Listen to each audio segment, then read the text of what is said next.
So, start natin sa price calculator. Open natin siya. Ilalagay mo dito yung username and password. Then, bago mag-start, always click backup database. Then, click login. May lalabas dito na reminder, mga near to expire, at saka yung pag meron kang item na malapit nang maubos, ilalabas niya rin yan dito. So, close lang natin to. And then, ito na yung pinaka-main screen ng price calculator. Ito yung gagamitin mo para mas madali mo makompute kung magkano ba yung babayaran ni customer at kung magkano ba yung sukli niya. So, for example, may unang customer, bumibili siya ng losartan. Ang gagawin mo is click yung search item, hanapin yung losartan, then press enter sa keyboard, mag-filter out siya, and then kung ito yung binibili niyang losartan, select mo lang sa mouse and then press enter sa keyboard para mailagay mo yung quantity na binibili ni customer. And then pwede mag-press ulit yung enter para mapunta na siya sa transaction order. Pag meron pang ibang item, click mo lang ulit yung search item and then hanapin natin yung gamot. Example, amlodipine. Pwede mo i-click si amlodipine and then press enter. Kung bumibili siya ng 5, lagay mo lang 5 and then press enter ulit.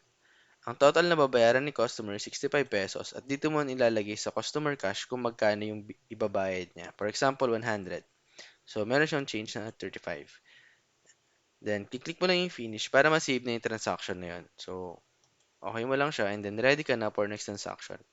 So, same process ulit. Pag may bagong customer, click search item. Kung ano yung binibili ni customer. By Jessic. And then, press enter. Tapos, search item ulit para sa ibang product na binibili ni customer. For example, dito sa Alaxan, binili siya ng 5. And then, if ever nagkamali ka naman or nag-change mind si customer na hindi niya nakukuhanin yung Alaxan, pwede mo i-click yung remove dito.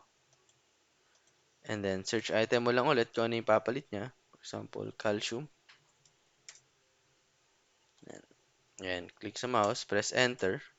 Ilalagay yung quantity, 20, and then press enter ulit. So, 93 pesos yung kailangang bayaran ni customer. Nagbayad siya ng 100. So, meron siyang change na 7 pesos. And then, click mo lang ulit yung finish. Ganun. Save na siya. And then, next naman natin kung paano magbigay ng discount. So, search item. Example, Losartan. Then, bumili siya ng 5. And then, search item natin ulit. Allopurinol. 10. Kung gusto mong bigyan ng discount si customer, pwede mo i-click yung mismong item na binibili niya. Dapat nandito mo na siya and then click adjustment. Meron siya dito ang discount amount. Ilalagay mo dito kung magkano ba yung gusto mo ibigay na discount kay customer. For example, 5 pesos. Give discount. So, magkakaroon siya ng 5 pesos discount. Kaya 35 na lang yung kailangan niyang bayaran. Kung gusto mo rin bigyan ng discount yung losartan, same din. Lagyan mo lang yung amount. So, example, 5 pesos din. So, 55 pesos na lang kailangan bayaran ni customer and then lalagyan mo ulit dito kung magkano yung ibinigay niya. For example, 100 ulit. And then, click mo lang yung finish. So, pag click mo ng finish, nasa-save na yung transaction na yun at hindi mo na yun pwedeng i-edit. So, lahat ng mga binibili ni customer, kailangan mo siyang i-save by transaction. Then, for example, ito, bumili siya ng 5 at meron pa siyang ibang binibiling item. So, lahat ng mga binibili ni customer, kailangan mo lang siyang i-ring in and then i-settle dito. Then, click finish. So, at the end of the day, kung mag-close na yung store, click mo lang yung log off and then backup database, then quit.